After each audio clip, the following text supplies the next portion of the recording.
there's just so much. You're listening to a Mamamia podcast.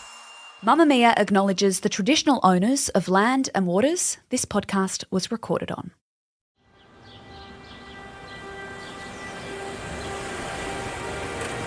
It's just after 3:30 p.m. on a spring afternoon in Melbourne in 1997, and Jane Thurgood-Dove has pulled into the driveway of her Muriel Street home. Her three kids, aged 11, 6 and 3, are tucked into the backseat of the family car after their respective days at school and preschool. Time to get inside and wind down ahead of the normal evening routine. It's Oaks Day, so there's a real buzz around town. Maybe they'll still be able to catch some of the races and fashion on the TV. But before Jane has time to finish her next thought, a stolen Commodore pulls in behind her vehicle, blocking her in. A pot-bellied gunman starts chasing her. She's shot once, twice, at point-blank range. Her kids watch on as she dies in front of them on the driveway. For years, police are convinced she was killed by a man with an obsession, but they were wrong. This murder of a young Melbourne mother is believed to be a devastating case of mistaken identity.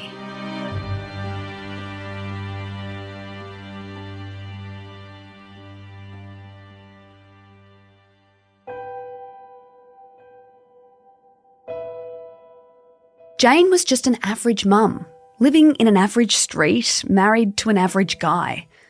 But her murder was like something out of a gangland war, executed in broad daylight in front of her kids.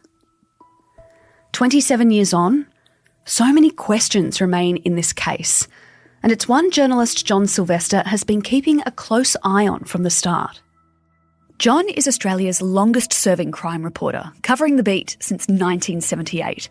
He has written or co-authored over 30 books. His latest is called Dark City. John joins us now.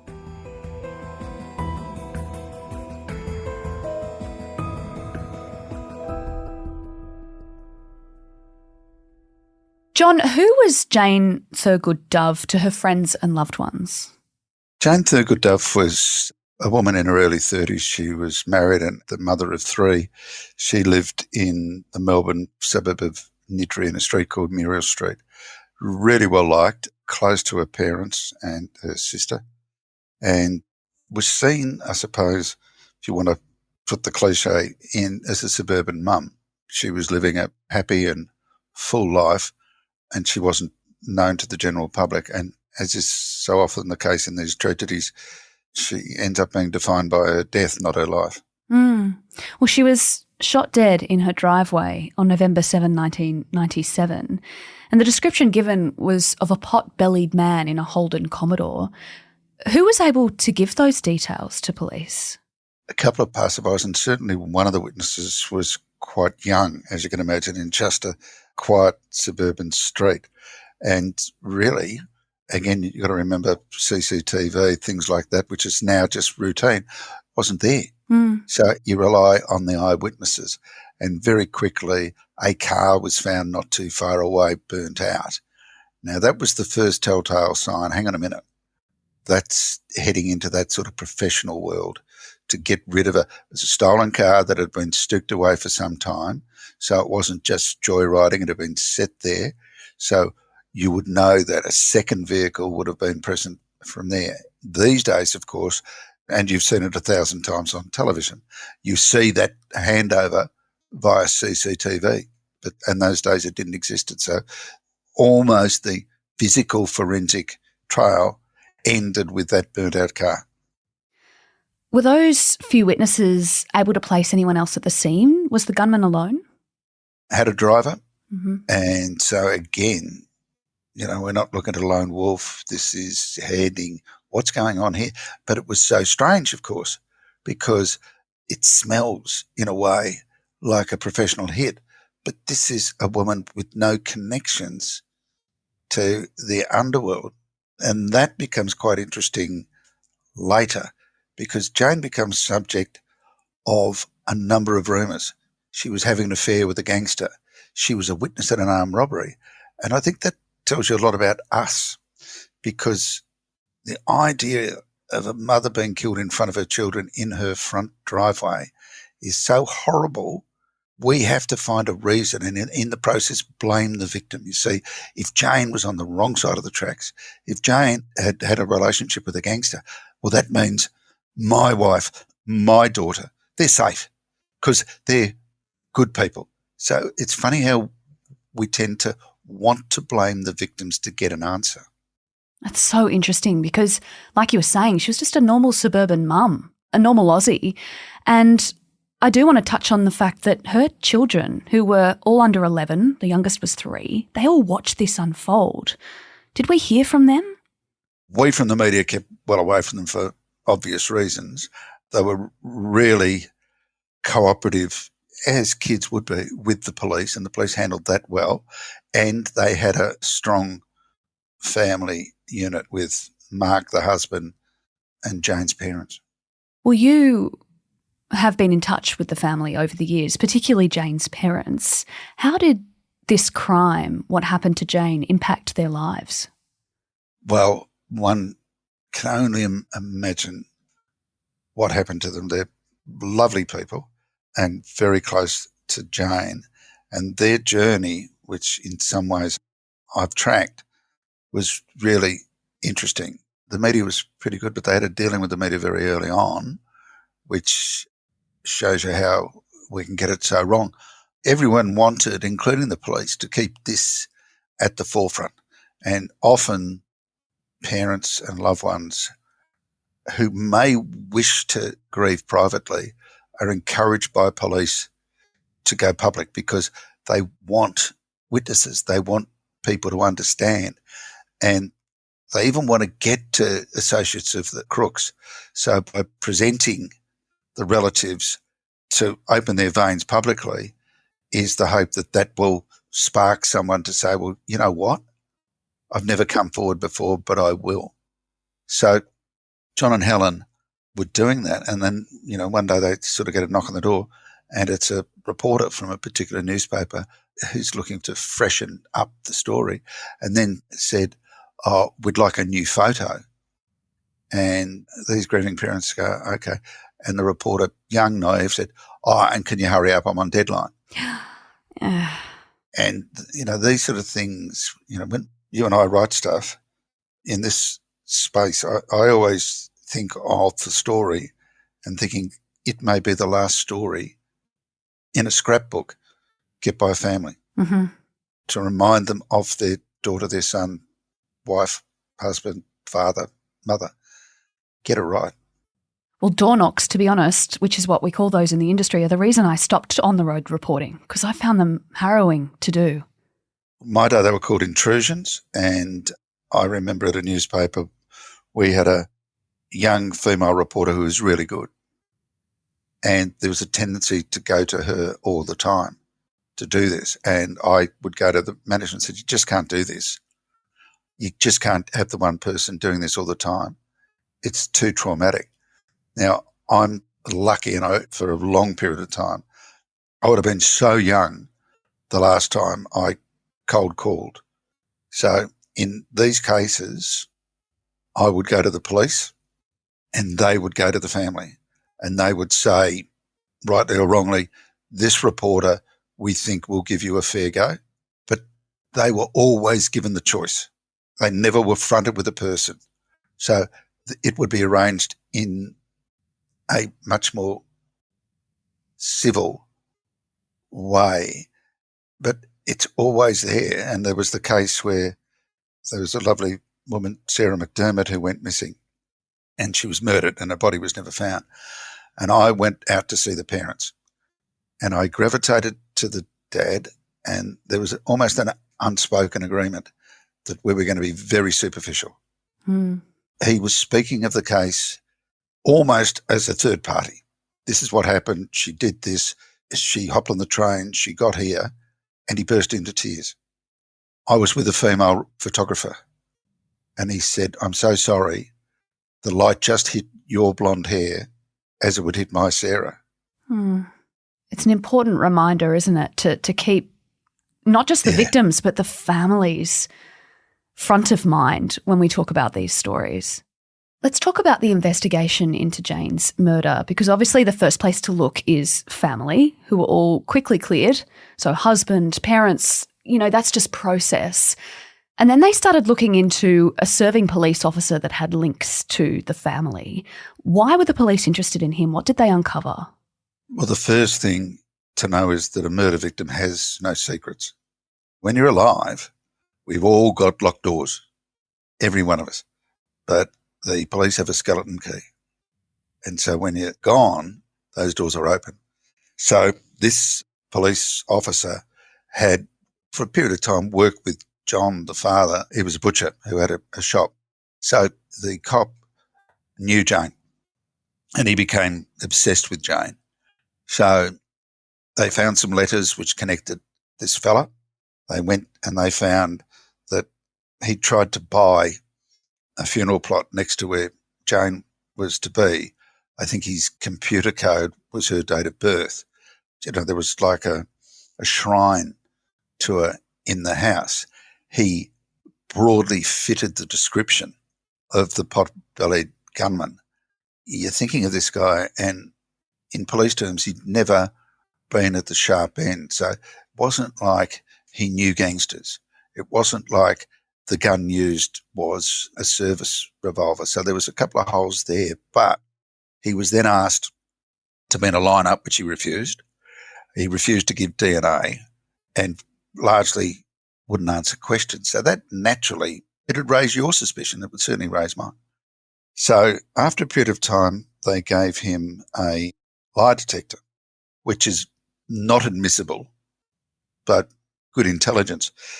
And he was asked the question, because you never ask on the lie detector, did you murder? So the question was, are you responsible for the death of Jane Thurgood-Dove? And he said no. And of course it redlines. So they go, he's lying. It took years to find out. He was asked, well, once they knew he didn't do it, they said, what was that about? And he wrongly believed that Mark, the husband, had found out about this guy and had killed Jane. Oh. So he felt responsible. So that was why it came back as being false. When in fact he had nothing to do with it, as Mark had nothing to do with it. You received a phone call at work a few days after Jane was murdered, which was fascinating. Tell us about what you were told in that call. So this is headline news, and I get a phone call from someone who had a colourful background. He ran pizza shops and he had a background in butchery. And there was a lawyer by the name of Philip Peters. And Philip Peters had enlisted this fella because Peters hated a crook by the name of Peter Kipri. So the plan was to abduct Kipri, take him to a farmhouse in St Arnaud, and then torture him to get some money, and then kill him and dismember him. Now, the person who rang me, and we'll call him John actually worked for the police in the end. So he was like used as effectively an undercover. So he goes along with this plan. One of the reasons the story stuck with me is that they got the dummy that was used in the Fast Forward television program. So the police got that and put it in the boot of John's car. And they arranged this meeting in a sort of a quadrangle. And Peters was brought there by John, and he opened the boot to show the body, which was the Fast Forward dummy. Shut it. And then the police arrive, sirens, all set up. They arrest John, obviously, that's a trick, and Peters, and they put them in a police car where Peters makes certain admissions. Peters is charged, and the charges are pleaded down, very much down, and he does some jail time, but he meets some crooks inside. So what did John say when he called you? He says, the hair on the back of my neck has stood up over that Sheila in Nidri. I said, what do you mean? He said, she's got the blonde bob and she is a spit for Carmel Kipri, Peter Kipri's wife. And I go, yeah, so what? He says, don't you know they both live in Muriel Street? So being lazy, I persuaded Andrew Rule, who worked at the Age with me, to do the hard work and to go out to Muriel Street, which he did. And he went to the Kipri's house and it was 3 from the corner in Nedry, in Muriel Street. Jane's was 3 from the corner. And Andrew saw that the 4-wheel drive of the Kipri's was backed into the driveway. And he saw certain security. Anyway, Andrew being Andrew, knocked on the door and spoke to Carmel. And Carmel said, yeah, it really could have been for me. And they had their own little code. You know, this is before texting and so on. So they had a particular whistle. So they'd whistle to say, it's me. And Peter Kipri had a phone book full of enemies. And so he had dudded a number of people. So a lot of people wanted him dead. But I went to the police and said, don't you see the connection here? And, of course, they knew, but they were privy to much more about the copper. So they just ignored it. They went down that track. In all these sort of tragedies, when they finally cleared him, that is the copper. And so what's the next thing? Well, let's go and have a look at Peter Kipri. So they go through it all and they find some stuff out. And there was a crook by the name of Morty, Stephen Morty, and he was a bikie and he'd been acquitted of a murder. So now we backtrack and we see that there was a fella in jail with Philip Peters who was bikie connected to Morty's gang, which was in Geelong. So the theory was, the idea was formed in jail, and that this middleman went to Morty. What we do know is that after the mistaken identity hit, Morty was beaten severely within the bikie chapter. We suspect that that's because he got it wrong. Morty devolves into alcohol and drugs and dies. So there is a link gone. The police keep working on this case and they find the person that they believe is the person who stole the car, a fellow called Reynolds, who was a mate of Morty. So they decide to pick him up from memory on a Monday in 2004. And blow me down, he dies in a boating accident that weekend on the Barwon River near the Great Ocean Road. And Jane's parents really cut through this because we were going through the Underworld War at the time. And they were saying, don't you think it's wrong that all the resources, all the things like listening devices and trackers and all those sort of things were being used by the Piranha Task Force looking at the death of gangsters when their blameless daughter is murdered? And by the time they shift, it's too late. And you think, Reynolds is the car thief. He's not even the driver. You think, if they'd got to him, would he not have been offered a deal? Could he have rolled over? And could he have given us the names of the people who actually ordered the hit? And that chapter was gone. And so John and Helen had to live with that. And then John came to me and said, I want $1 million reward for Jane. I said, well, the sort of money at the time was 50,000 or 100,000.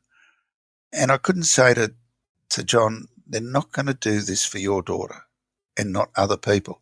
So I said, well, what about we get an idea together where there's a sort of special class of murders? And these are murders such as Jane's, where you believe that you're very close and money can be the tipping point.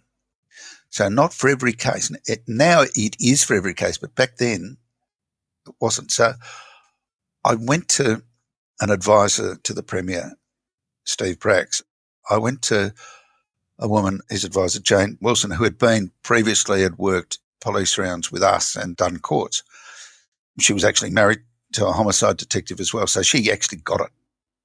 And I put this idea of $1 million for a class, and she pushed it to the Premier, who bravely took it on. Now, his finance people were saying this is crazy because, this is the liability and here's the paper clips and this is why we think it wouldn't work. And he pushed through it. And it didn't help John and Helen, but it did solve murders.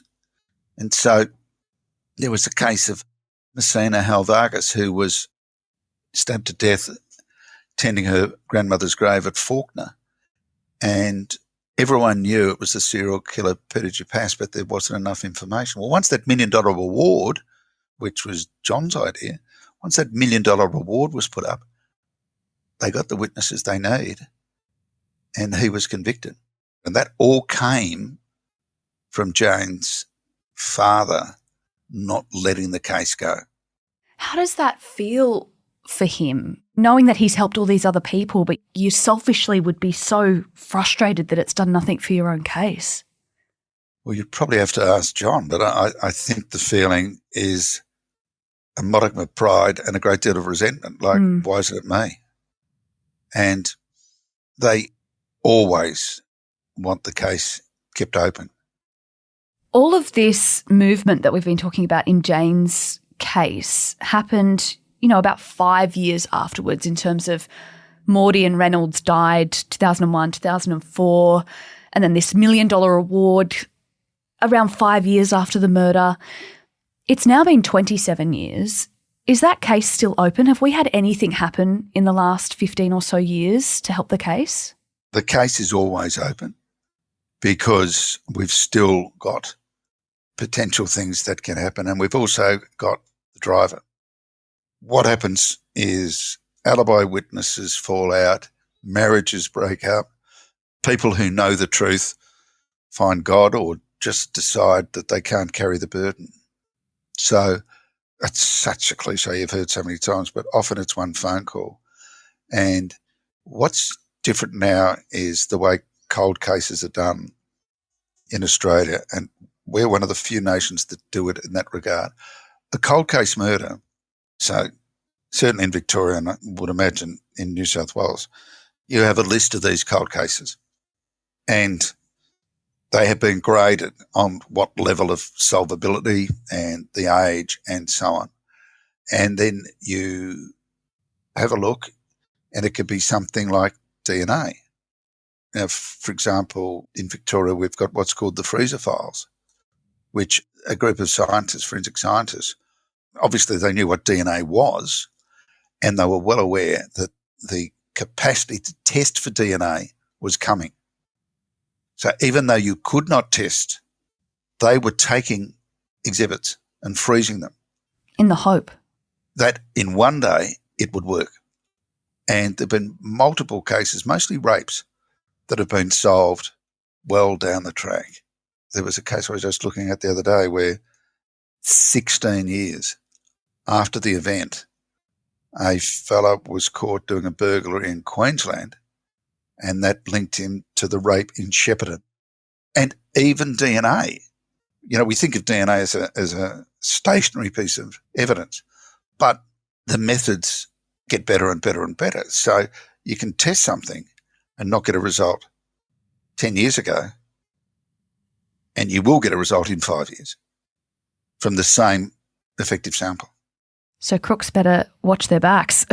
Yeah, it's a slow process, but science catches them up.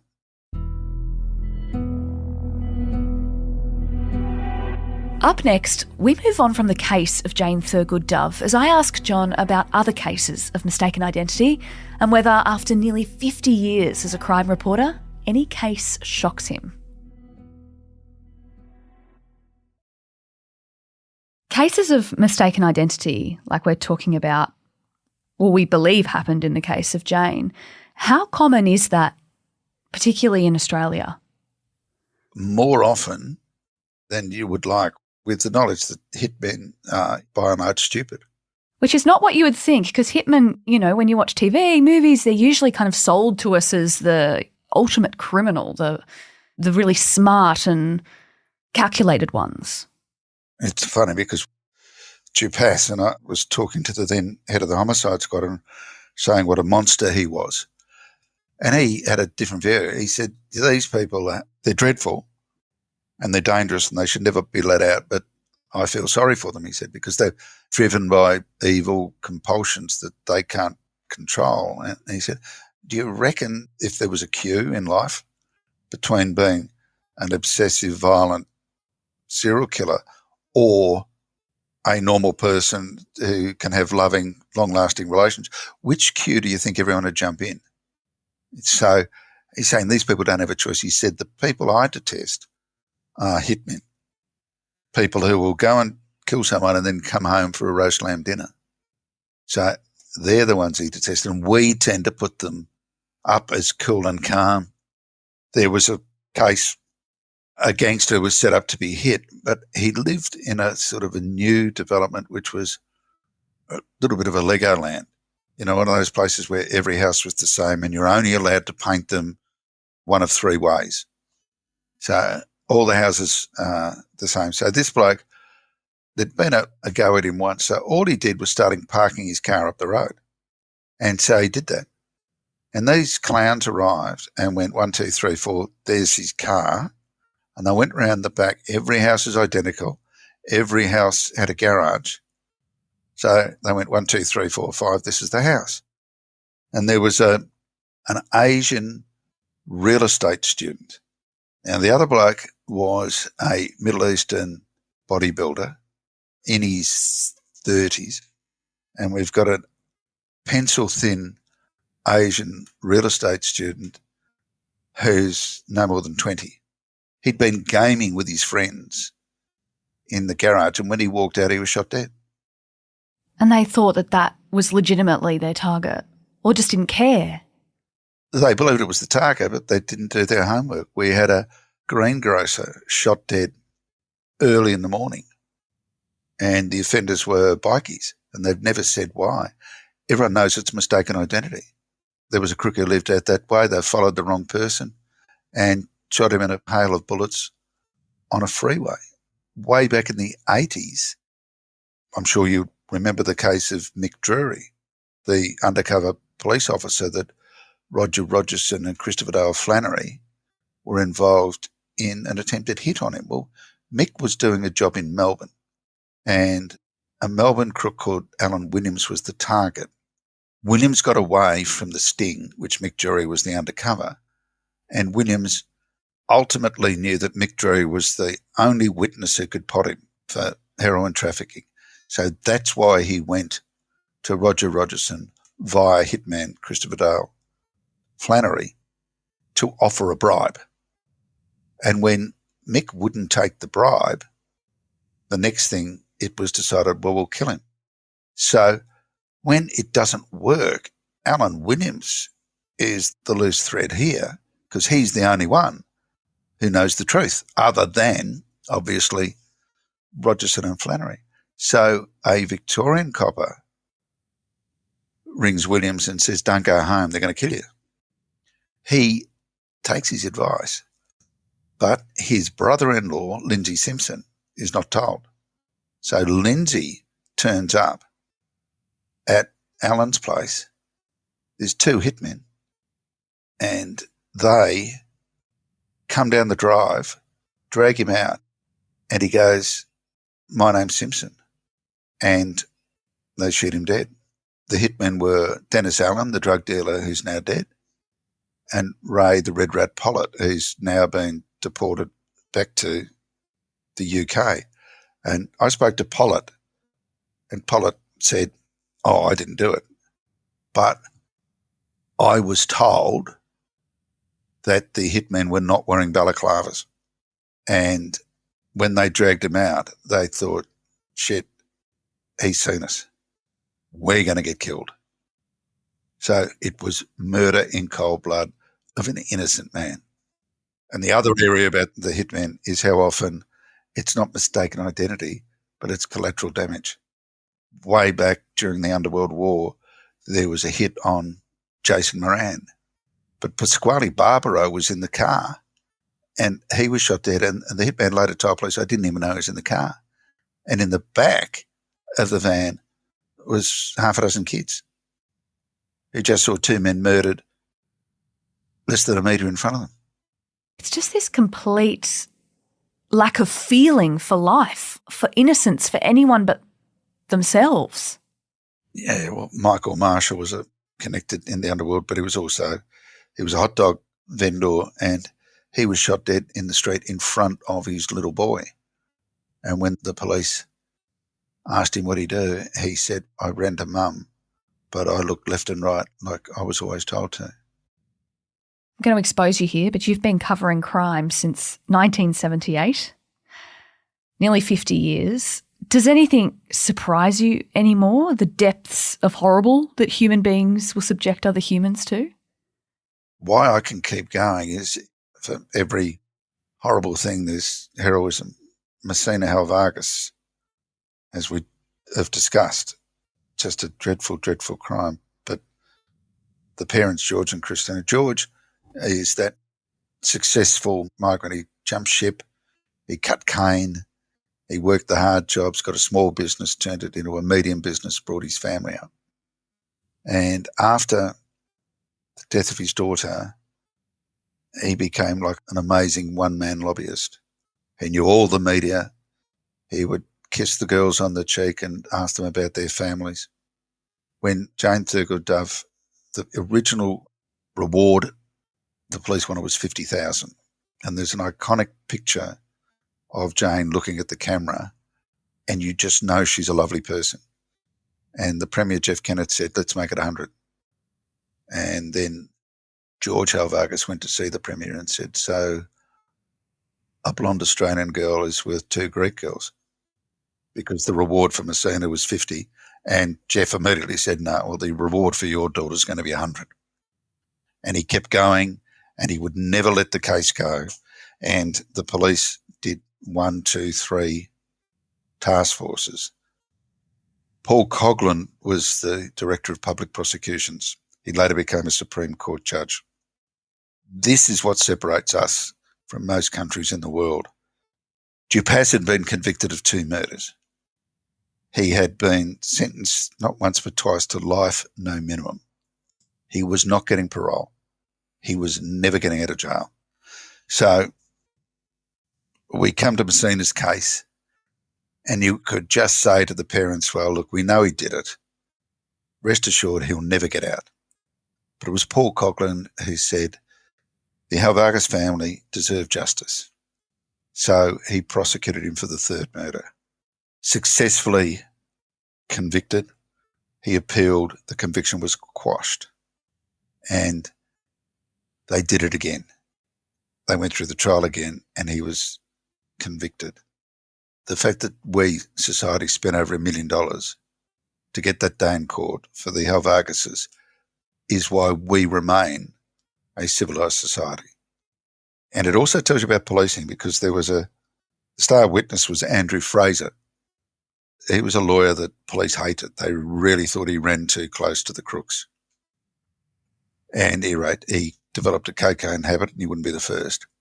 And he was charged with a number of cocaine offences and did jail time. Got a big whack. And he should have been teaching English in a medium security prison. But instead, coppers with long memories put in some files to say his life's in danger. So he had to do his time with the worst of the worst, child killers and so on. And he was in with Dupas. And they spent a lot of time together. And when Dupas gave a no-comment record of interview to the police, they thought it was Fraser, so they hated him even more. But when there was a reinvestigation, a copper who was prepared to park his ego, he rang Fraser, who was then in Sale Prison in country Victoria, and said, Mr. Fraser, I'm reinvestigating the Messina Halvargas matter, and you spent some time with Dupas. I wonder if you can help me. And the policeman, Paul Scarlett, expected Fraser to say, get stuffed. And Fraser said, what took you so long? you better come and see me.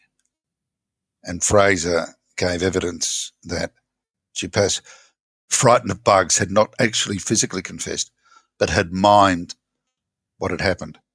And the act of miming involved creeping up from behind and stabbing her, a fact that was not known to the general public.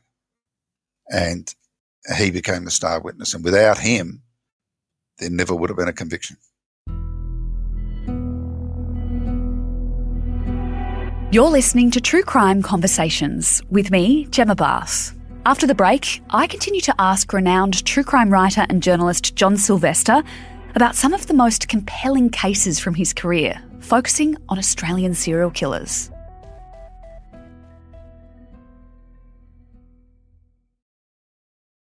I want to touch on serial killers. We don't have as many in Australia as we do overseas, but you have worked and covered on a few cases involving people who kill multiples. And I wanted to ask you about John Leslie Coombs. He's an Australian serial killer, but he isn't a name that I would hazard a guess as being as infamous. Australians might not know as much about him. Why do you think that is? Because he did kill multiple people. Because there was such a gap between it. In the 80s, he killed somebody and he does his time. But then later they find out that just months before he'd killed first. He'd lured a fella onto a boat, killed him, and then repeatedly run him over with a propeller to shred him up. And so he comes up a second time, and probably because he'd already done his 12 years for the first one and whatever, he doesn't get a big sentence. And he's let out again. And, of course, shortly afterwards, he kills a third time, this time a female, which he lures to Phillip Island. And it's like he's refining his methods. So the propeller thing, they never found the body. So that seemed to be a good way of disposing of the body. And in this case, he dismembered his victim in a bath, which takes a long time and an incredible cold-bloodedness, and then has taken the pieces down in bags to a pier and thrown them in. And he probably would have got away with it, except tides being unpredictable. A leg turned up on the beach, and then it went from there. And by now, of course, we're in the time where we got toll roads and things pinging and so he can be placed down there. And so this time, the judges have ensured that there is no chance that he'll ever be released. But again, the police say he looked like Father Christmas and very benign, good company. See, when you listen to what he did, it surprises me that he isn't as infamous as someone like a Malat or, even a Paul Denyer, who is another serial killer that you covered. He murdered 3 women in Melbourne, and people do know his name a lot more. Yeah, well, Denyer, of course, struck over 6 weeks in Frankston in the early 90s, and it tells you how things have changed. 3 women. And again, I think it wouldn't have happened if we had, the proper computer system as we do now, because there was an event down there where a woman by the name of Donna, her flat was broken into and her cats killed. That he used the blood to write, "Donna, you're dead," on the wall. And when the police did the investigation, it was interesting. Donna just had a feeling she was being stalked. And she went to her boyfriend, who was a pizza delivery guy, and said, "Can I do the night shift with you with the baby?" So she wasn't there. She would have been the first victim. But she nominated that she'd gone to see her sister, who lived near Denyer, and said, "He looked at me in such a way, he should be on your suspect list." That information never got to the task force looking at the serial killer at Frankston. Now, animal mutilation is a key trigger to serial killers. So Denyer would have been on the list, of which he wasn't. 3 murders, and the hero is someone you don't hear about, and that's Vicky Collins, who was a postie. And she happened to be riding a little motorbike doing her rounds, and she got to Sky Road and she saw a car parked near a track and there wasn't a number plate. And as she went past, she flicked into the rearview mirror and she saw a big guy sort of hunched down behind the steering wheel as though not to be seen. I don't know about you. It's the end of a long day. You've been working since 6 a.m. and I would have just finished my round and then made a phone call from the post office. She got to the first house out of sight and she went in, she made a call and said to the police, suspect car. And the poor woman, she says, just before she went in, she saw a schoolgirl walking along and she thought about warning her, but there's nothing really to say. And that was Natalie Russell, who was the last victim of Denya. But Denya saw Natalie coming, got out of the car, got in front, already had his ambush spot selected, waited, and of course murdered her. I was armed with a red-handled knife. Where'd that come from? From my place. Just a red-handled knife? Oh, and a leather strap. You would have found it at the scene in 2 pieces. What was it used for? Strangling. When he got out, the police were already there, looking at his car. So he walked home. The next day, Natalie's body's found and the police are at their lowest. We don't know who's done this, and he struck again. And then, of course, they get the running sheets that there was a particular car here and there'd been other reports of that car. So they go to see Denya, and the head of that investigation was Rod Wilson. And you remember I told you about the political advisor that helped with $1 million? That was Jane Wilson. Rod Wilson was the investigator for Denya. He went in and he just smelled it, that Denya was too cooperative, didn't ask enough questions. He thought, I want to talk to this guy. And took him back, and it was over 1,000 questions before the zinger. Now, Rod's just letting him tell his story. And then after 1,000 questions, he asked him about cuts on his hands. And then he gives an answer about how he was fixing the engine on his car and the screwdriver slipped. But the way he did it didn't fit the injury, so he changed his hand position. And you can see him look up and go, I'm in trouble. And that's the first time Rod said, I don't believe you. And the piece of skin that had been taken from Denya's hand in the stabbing frenzy was found with Natalie. And once Denya knew he was cooked, it's weird to watch him because he confesses enthusiastically. And at one point, he takes the police to where he had hidden one of the victim's purses. And the police, it had been raining. He always struck when it rained. And the police went in, immediately couldn't find it. And Denya goes in and digs like a dog and then pulls it out. And it's like a trophy. He goes, see, here it is, here it is. And it's like he's part of the investigations team. You go back to his place and you watch him. And he's smiling like an idiot and he's holding his runners up, looking at the police. He wants them to ask. So they say, what about the runners? And he says, whenever I wore them during one of these crimes, I would take them back and put them on the radiator to change the tread. The look on his face is like a school kid saying, aren't I clever? You know, I want a gold star. What was it like for you covering those kinds of cases? I'd moved to the Sunday Age, so I was not under the deadline pressure. So I was watching it and I saw the investigators were friends, and homicide people work on a slow burn. It's all about the Supreme Court in 2 years' time. These people knew every day that they didn't get a result, they were closer to another murder. And the devastation, I interviewed one of the local police, great guy, Bernie Rankin, years later, and he burst into tears. And he just said, that just came up on me. I didn't even know it was coming.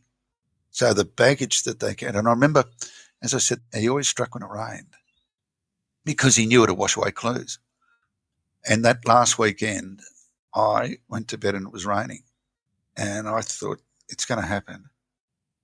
And I felt so dreadful. And the next morning they found Natalie. In those days it's landlines.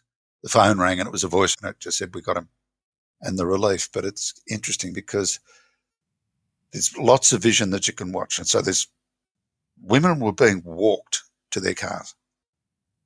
And how quickly he was going to strike. One of his victims, it's just like a horrible Hollywood movie. It was a young mum who was cooking an omelette for a friend and didn't have enough eggs, so just slipped down to the local milk bar.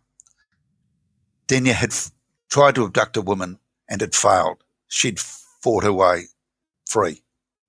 So he's angry and humiliated, and he sees the car, it's open, he hops in the back seat and hides in the back seat next to the baby seat, and then jumps out. She actually loses control and clips a building, but in the end takes her away. Come the day of his arrest, there's a group of women who've gone shopping, and one of them's a bit tired, so she just has a kip in the car. And when they come back, the car park is 90% empty, yet there's a car parked right next to this other vehicle. And the women who've been shopping come back, and out jumps a man. And one of them recognises him because it's local. It's Denya. And Denya had asked this woman's daughter out for a date, and she'd rejected him, and then they found all their chickens decapitated. But the woman who'd been in the car napping said, "I thought you'd come back because I felt the presence of someone in the back seat." That's so creepy. It's entirely likely that he got in the car expecting her to wake up and drive away, and that when the others came back, he got out. And one of Natalie Russell's friends said recently, Denya is the reason that women in Frankston still look in the back seat before they drive off. Now, the police warned every woman at the time, it basically locked down. Don't go out unless you have to. Years later, one of those investigators, Mick Hughes, became head of the homicide squad. And he had a case remarkably similar, and that is a young woman stalked in a park and killed. And he immediately saw the similarities with Natalie, 17 years old, schoolgirl. The difference, of course, with CCTV, they were able to track the guy pretty quickly and get him. But Mick Hughes made statements along the line of probably don't walk through parks on your own, that sort of thing.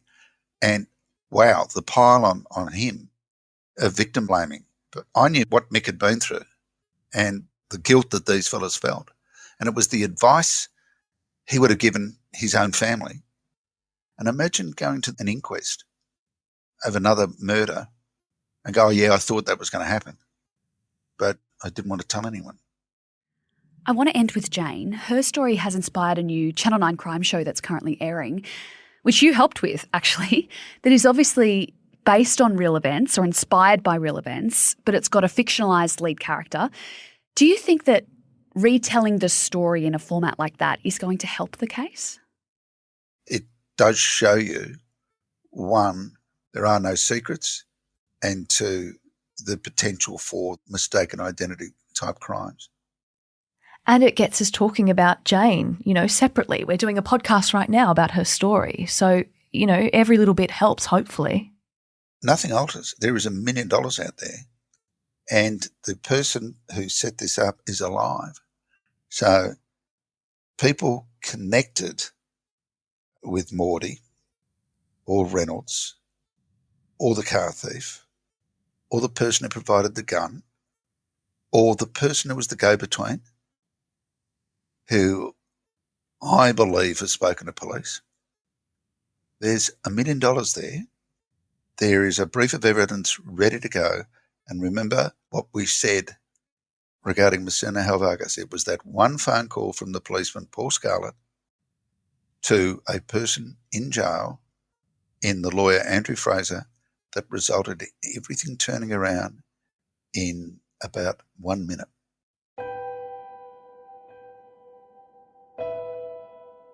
Thanks to John Silvester for assisting us to tell this story. True Crime Conversations is a Mamamia podcast hosted and produced by me, Gemma Bath, Naima Brown and Tahli Blackman, with audio design by Scott Stronach.